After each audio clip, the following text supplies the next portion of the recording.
শুরুতে জানিয়ে দেব সংবাদ শিরোনাম, পরে বিস্তারিত। 18,000 রাশিয়ান সেনা নিয়ে বাংলাদেশে ঢুকছে সেনাপ্রধান ওয়াকারুজ্জামান। সেনাপ্রধান রাশিয়া গিয়ে নতুন সিদ্ধান্ত নেওয়াতে হাজার হাজার সৈন্য নিয়ে বাংলাদেশে ঢুকবে। সারা বাংলাদেশ জুড়ে এখন লুটতরাজের রাজত্ব চলছে। একটা করে ইস্যু খারাপ করে দেওয়া হচ্ছে, খারাপ করে দিয়ে চালাও লুটতরাজ। অবশেষে শেখ হাসিনার কথাই সত্যি হতে যাচ্ছে, কারণ শেখ হাসিনার কোনো একটা বক্তব্যের মধ্যে আমি কথাগুলো শুনছিলাম, হয়তো বা আপনারাও শুনছেন, যে তিনি প্রায়ই বলতেন। গতকালকে একটা ভিডিও সামাজিক যোগাযোগ মাধ্যমে viral, Awami League is back. একজন এক এক ভাবে এটাকে মার্কেটে ছাড়ছেন। বাংলাদেশ মাটিতে আপনি যেটা দেখালেন, এটাই তো পাকিস্তান করতে চাইছিল। আর ওয়াকুরুজ্জামান রেসপন্সিবল। ওয়াকুরুজ্জামানের পরিবারটা দেখুন আপনি। বাংলাদেশের অর্থনীতিতে এই মুহূর্তে ভয়ঙ্কর এক অশনি সংকেত দেখা দিয়েছে। শুধু অশনি সংকেত দেখাই দেয়নি, তা কার্যকর হতেও শুরু করেছে। বিশেষ করে পোশাক রপ্তানিকারক প্রতিষ্ঠানগুলোর অবস্থা ভয়ঙ্কর। আসসালামু আলাইকুম দর্শক, আমি একটি নিউজ ভিডিওতে আপনাদের সবাইকে স্বাগতম।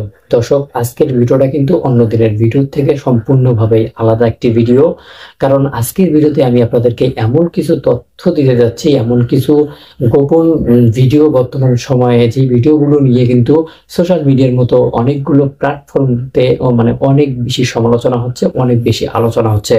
হ্যাঁ দর্শক, কথা বলা আপনার সর্বপ্রথম প্রধান ভিডিওর মধ্যে যাব, মেইন ভিডিওগুলোর মধ্যে যাব। মানে আপনারা যে ভিডিওর শুরুতে দেখেছেন সেই ভিডিওগুলোই কিন্তু এখন একটার পর একটা চালু করা হবে। আমি আপনাদেরকে রিকোয়েস্ট করবো আপনারা কিন্তু ভিডিওটি না টেনে সম্পূর্ণ দেখার চেষ্টা করবেন, কারণ সম্পূর্ণ ভিডিওটি না দেখলে হয়তো আপনারা আগাগোড়া কিছুই বুঝবেন না। তাই আমি আপনাদেরকে রিকোয়েস্ট করবো আপনারা কিন্তু সম্পূর্ণ ভিডিওটি দেখার চেষ্টা করবেন। আর দর্শক, ছোট্ট করে একটা রিকোয়েস্ট থাকবে, আপনি যদি প্রথমবারের মতো আমাদের এই ছোট্ট চ্যানেলটিতে এসে থাকেন তাহলে কিন্তু অবশ্যই এই চ্যানেলটিকে সাবস্ক্রাইব করে রাখবেন, পাশে আসা বেল আইকনটি অন করে রাখবেন। সো দর্শক, আপনাদের আর সময় নষ্ট না করে সর্বপ্রথম আমরা কিছু আলোচিত প্রতিবেদন দেখে নেব। সারা বাংলাদেশ জুড়ে এখন লুটতরাজের রাজত্ব চলছে। একটা কোনো ইস্যু খারাপ করে দেওয়া হচ্ছে, খারাপ করে দিয়ে চালাও লুটতরাজ। কালকে কেএফসি পেপসি যত আছে, আপনার পেপসি, কেএফসি, বাটা, সব বিভিন্ন বাংলাদেশের 5-7টা অঞ্চলে সমস্ত দোকানগুলোকে লুট করা হয়েছে। কারণ কি? ইসরায়েলের প্রতি বিরোধিতা। তাই ইসরায়েলের প্রতি যদি রাগ হয়, ওই যে জুতো ফুতো তোমরা মারছো ভাই, জুতো ফুতো না মেরে সকালবেলা যে ভিডিওটা আমি করেছি, যাও না একবার প্যালেস্তাইনদের পাশে দাঁড়াও, গিয়ে তাদের সঙ্গে সহযোদ্ধা হও। কিন্তু বিশ্বের কেউ এগুলো ভালো চোখে দেখছে না। শেষে কি অবস্থা হবে আমি বলছি, আগে খবরগুলো বলে দিই, আর শেষে বলবো আপনাদের এই যে মাথায় যিনি বসে আছে ইউনুস, তিনি কত বড় বাটপার। ঘরে আপনার সিদেল চোর, আপনি খুঁজে বেড়াচ্ছেন দারোগা নিয়ে বাইরে চোর খুঁজছেন, ঘরে সিদেল চোর বসে আছে। আমি পরে আসছি, সে বড় মজার খবর, আমি পরে আসছি। অবশেষে শেখ হাসিনার কথাই সত্যি হতে যাচ্ছে, কারণ শেখ হাসিনার কোনো একটা বক্তব্যের মধ্যে আমি কথাগুলো শুনছিলাম, হয়তো বা আপনারাও শুনছেন, যে তিনি প্রায়ই বলতেন যে তারা আবার চেষ্টা করতেছে এই বাঙালি জাতিকে ভিক্ষুকের জাতিতে রূপান্তরিত করার জন্য। এই কথাটা কিন্তু বারবার বলতো যে তারা এই আমার বাঙালি জাতিকে আবার ভিক্ষুকের জাতিতে রূপান্তরিত করার জন্যই নানানভাবে পায়তারা করতেছে। এই 5ই আগস্টে আওয়ামী লীগ সরকার ক্ষমতাচ্যুত হওয়ার পরে যতগুলা কার্যকলাপ দেখছি, মানে আত্মঘাতী কার্যকলাপ যতগুলা দেখছি আমরা, এবং সেই সরকার নীরব, সরকারে আত্মঘাতী কার্যকলাপে কোনো পদক্ষেপ নেয় নাই। অনেক ধরনের ঘটনা, আমি অতীতের ঘটনাগুলো নাই বলে বর্তমানের ঘটনা, গতকাল যে নিউজটা দেখলাম, দেখে আমার কাছে ওইটাই মনে হলো, যারা প্রকৃতপক্ষে সমগ্র এই বাংলাদেশের সমগ্র বাঙালি জাতি যারা আছে সবাইকে ভিক্ষুকের জাতি বানাতে চায়। দেখেন, যুদ্ধ করতেছে হামাস আর ইসরায়েল, ফিলিস্তিনের নিরীহ সাধারণ জনগণ মারা যেতেছে, আমাদের অন্তর কাটতেছে। সমস্যা কি? আমরা ব্যথিত, আমরা কি করতে পারি? আল্লাহর কাছে 2 হাত তুলে মোনাজাত করে শুধুমাত্র দোয়া ছাড়ার কিছু করতে পারবো আমরা কি এখান থেকে কোনো ব্যবস্থা নিতে পারবো?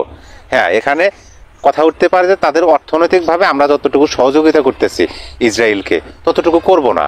তাদের যে পণ্যগুলো আমরা বয়কট করবো, করেন, সমস্যা নাই। কিন্তু আমারই দেশের, আমারই এক ভাইয়ের আমার এই তার ব্যবসাপাতি প্রতিষ্ঠান নষ্ট করা, ভাঙচুর করা, লুটপাট করা, এটা কি? এটা আত্মঘাতী না? এটা তো ওই যে ওই কথাই সত্য যে ভিক্ষুকের জাতি।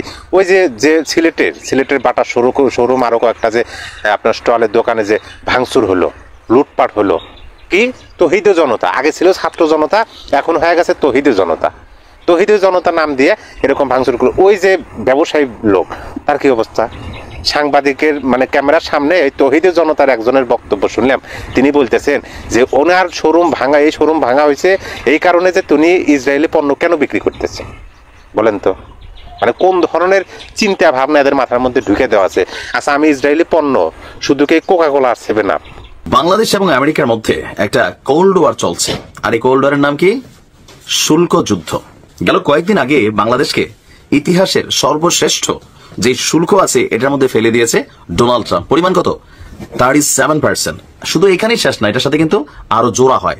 সব মিলিয়ে এই চাপটা নিয়ার অ্যাবাউট 48 to 50%। ভাবা যায় বাংলাদেশের গার্মেন্ট শিল্প 1 বছর লাগবে ধ্বংস হইতে। আজকে অলরেডি বেশ কিছু চালানের আদেশ স্থগিত করে দিয়েছে। কেন? মার্কিন ব্যবসায়ীরা এখন বাংলাদেশ থেকে মাল নিয়ে পুষবে না। যাই হোক, এই যখন অবস্থা, ডক্টর ইউনূস কথা দিয়েছিল I will handle it with president Trump, and right now তিনি এই কাজটা করছেন। তবে এটার প্রতিক্রিয়া কি হবে জানি না। আমার ছেলে যখন বলছে মনে হয় পারবে না, কারণ ট্রাম্প একরোখা অবস্থায় আছে। মার্কিন শুল্ককে পুনর্বিবেচনাচ্ছে যুক্তরাষ্ট্রের প্রেসিডেন্ট ট্রাম্পকে চিঠি দিয়েছেন ডক্টর মোহাম্মদ ইউনূস।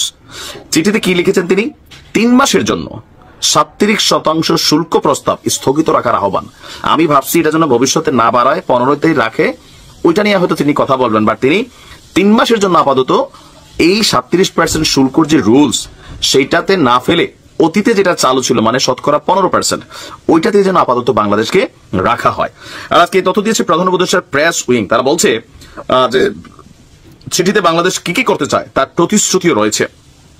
যুক্তরাষ্ট্র যে অতিরিক্ত শুল্ক আরোপ করছে সেটা প্রত্যাহারের অনুরোধ জানিয়ে প্রেসিডেন্টকে ট্রাম্পকে যে চিঠি দিয়েছেন, এই চিঠির আমরা 24 ঘন্টার মধ্যে চিঠি পাঠিয়েছে। মার্কিন বাণিজ্য দপ্তরে আরেকটি চিঠি পাঠানোর প্রক্রিয়া চলছে। তবে এর বাহিরে এর ভিতরে কি আছে এটা কিন্তু আমরা জানি না, যে চিঠির ভিতরে আর তিনি কি লিখছেন। এখন তিনি যতটুকু আমরা গণমাধ্যমের বলাতে এতটুকুই জানলাম যে আপনার 3 মাসের জন্য স্থগিত, but is it a permanent solution? No. আরেকটা ভয়ানক অবস্থা বাংলাদেশের জন্য তৈরি হবে। দেখেন, আমাদের রাজনীতিবিদরা ভাবে Bangladesh Malaysia, president, Bangkok, Singapore হয়ে গেছে, বাট প্র্যাকটিক্যালি এগুলোর কাছেও নাই, কারণ সিস্টেম ডেভেলপড হয়নি। আরেকটা বিষয় বলি, 2026-এর পরে বাংলাদেশ আরো বড় বিপদে পড়বে। ইউরোপীয় ইউনিয়ন, বাংলাদেশ দরিদ্র দেশ, গরিব, আমরা ভুকানাঙ্গা জাতি, তা আমাদের জন্য কিন্তু একটা ব্যবসা বাণিজ্যের ক্ষেত্রে একটা কি বলা যায়, একটা সুবিধা দিয়ে রাখছিল, জিএসটি। হ্যাঁ, এটা নিয়ে আমি একটা আলাদা ভিডিও হয়তো করতে হবে। তবে সেইটাও কিন্তু বাংলাদেশের বন্ধ হয়ে যাবে। কেন? নিম্ন মধ্যবিত্ত দেশ থেকে আমরা মনে উচ্চ মধ্যবিত্ত দেশে প্রবেশ করছি না জানি কি। তো এইটাতে প্রবেশ যে দেশগুলা করে ফেলবে, তাদের বেলায় ওই দেশগুলা এই সহমর্মিতা অথবা নমনীয়তা তারা দেখাবে না, সেখানে আপনাকে ট্যাক্স বেশি দিতে হবে। একদিকে আমেরিকার 37, ইউরোপীয় ইউনিয়নের বাজার এই ভারতের সাথে 13% ডিফারেন্ট যখন শুল্কে হচ্ছে, আপনি ধরে রাখেন বাংলাদেশের গার্মেন্ট শিল্প সর্বোচ্চ 1 বছরের মধ্যে আমরা রাস্তায় নামতে যাচ্ছি। দর্শক, এদেশের ধর্ম বা বিশেষ করে ইসলামকে পুঁজি করে, মানবতাকে পুঁজি করে রাজনৈতিক ব্যবসা নতুন কিছু নয়।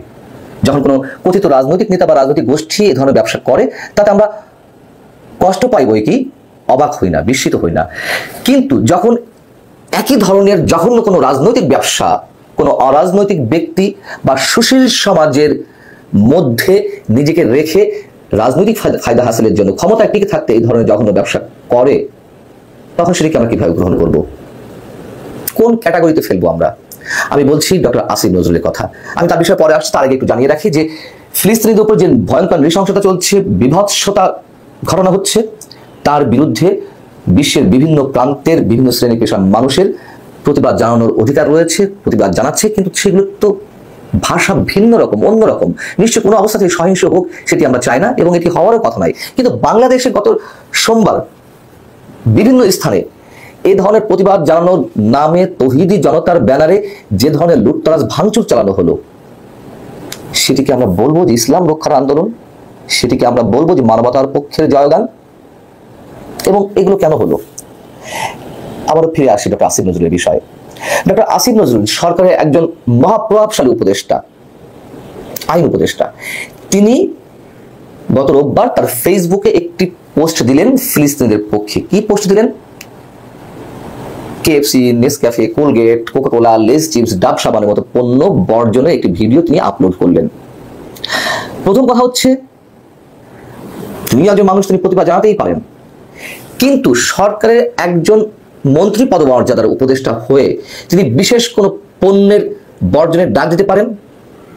আচ্ছা, ডাক যদি দেনও বা, এটা কি নিজেদের সঙ্গে হিপোক্রেসি নয়, মানুষের সঙ্গে হিপোক্রেসি নয়? তিনি তো সরকারের গুরুত্বপূর্ণ একটি দায়িত্বে রয়েছেন এবং সরকার কনভিন্স করতে পারেন যে এই পণ্যগুলো আমরা নিয়ে আসবো না, যদি সেটি সম্ভব নয়। তিনি ভালো করেই জানেন। ব্রেকিং নিউজ সেটি হচ্ছে ভারতের পক্ষ থেকে কিংবা নরেন্দ্র মোদীর পক্ষ থেকে সচিব আছে শফিকুল আলম, ওনাকে গ্রেফতার করার আহ্বান জানালেন এবং তাকে গ্রেফতার করে তদন্ত করে বা তার মুখ জবানি নেওয়ার আহ্বান জানালেন ভারতের সরকার পক্ষ থেকে। আসলে কেন হঠাৎ করে আপনার ভারত সরকার আমাদের বাংলাদেশের অন্তর্বর্তীকালীন সরকারের প্রধানের ডক্টর ইউনূসের যে পেজ সচিব আছে ওনাকে গ্রেফতার করতে বললো? কিন্তু কেন? দর্শক বন্ধুরা, এটা যদি আপনাকে বুঝতে হয় তাহলে আপনাকে এটা আগে জানতে হবে যে কয়েকদিন আগে যে আপনার নরেন্দ্র মোদীর আর ডক্টর ইউনূসের যে একটা বৈঠক হয়েছে, তাই না? এই বৈঠককে ঘিরে এই পেজ সচিবের বক্তব্য কি ছিল? তিনি বাংলাদেশে আসতে না আসতেই যে জুলাই মাসকে কেন্দ্র করে এবং আগস্ট মাসকে কেন্দ্র করে আপনার আওয়ামী লীগ নেতাকর্মীরা বা শেখ হাসিনা বাংলাদেশে যেই ধরনের গণহত্যা চালাইছে, এই বিচারকে কেন্দ্র করে বা বিচার করার জন্য শেখ হাসিনাকে রিটার্ন চাইছে অন্তর্বর্তীকালীন সরকার প্রফেসর ডক্টর ইউনূস, তাই না? তিনি বাংলাদেশে আসতে না আসতেই সাথে সাথে এই ধরনের কি মন্তব্য করে বা এগুলো দাবি জানায় যে আমাদের সরকার পক্ষ থেকে আমরা এই প্রস্তাবগুলা ভারতের নরেন্দ্র মোদী সরকারের কাছে রাখছি, তাই তো? কিন্তু উল্টো দিকে ভারতের বক্তব্য কি? আপনাদেরকে আমি ফার্স্টে রিপোর্টগুলো দেখাইছি। আনন্দবাজারের একটা রিপোর্ট দেখেন যে পেজ সচিব যেই ধরনের দাবি করলো, এটা হচ্ছে পেজ সচিবের দাবি, এটা আপনার ভারতের কোনো কথা না, তার একান্ত ব্যক্তিগত দাবি। এখন কথা হচ্ছে ভাই, তিনি কি এখানে দুষ্টামি করছে? ভারতের আরো বেশ কিছু মিডিয়া তারা বলতেছে যে বাংলাদেশের অন্তর্বর্তীকালীন সরকার প্রফেসর ডক্টর ইউনূসের যে পেজ সচিব আছে উনি আসলে একটা মজা করলো কিংবা উনি দুষ্টপনা করতেছে দুই দেশের এই সাক্ষাৎকারকে কেন্দ্র করে, তাই না? আসলে ভাই, মাস্টার মাইন্ড বা গুজব, বাটপার, দুর্নীতি, তারপর হচ্ছে আর কি বলা যায় এদেরকে, কত প্রকার আর কি কি এদের কাছ থেকে শেখা উচিত একটা জাতির। যেখানে আপনার নরেন্দ্র মোদী অন্তর্বর্তীকালীন সরকার প্রফেসর ডক্টর ইউনূসে বলছে যে আপনাদের বাংলাদেশের সাবেক প্রধানমন্ত্রী শেখ হাসিনার এগেনস্টে যেই ধরনের বাংলাদেশে মিথ্যাচার, মিথ্যা মামলা বা তার দলের উপরে যে ধরনের মিথ্যা মামলা বা তার নেতাকর্মীদের উপরে যে ধরনের মামলা মোকদ্দমা হয়েছে, এগুলো আপনি ভালোভাবে তদন্ত করেন এবং এই তদন্তের রিপোর্ট বা কপি আমাদের কাছে একটা পাঠান, আমরাও দেখতে চাই এবং এটাকে 100% সঠিকভাবে তদন্ত করে যাতে কিভাবে শেখ হাসিনাকে বাংলাদেশে ফেরানো যায় পুনরায় নির্বাচনে বা আওয়ামী লীগকে কিভাবে নির্বাচনে ফেরানো যায়, এই ধরনের টপিকে কথা হয়েছে, আলোচনা হয়েছে। আর আমাদের বাংলাদেশের অন্তর্বর্তীকালীন সরকারের বক্তব্য কি ছিল? যে বাংলাদেশ হচ্ছে একটা ছোট্ট দেশ, আমরা সবার সাথে সমান তালে এগিয়ে যেতে চাই, কারোর সাথে শত্রুতা বা কারোর সাথে দুশ্মন ভাবে আমরা থাকতে চাই না, আমরা কাঁধে কাঁধ মিলিয়ে বন্ধুত্বপূর্ণ সম্পর্ক বজায় রেখে সামনের দিকে সমস্ত দেশের সাথে আমরাও কাঁধে কাঁধ মিলিয়ে এগিয়ে যেতে চাই বা কদমে কদমে এগিয়ে যেতে চাই। তিনি এই ধরনের বক্তব্য করছেন।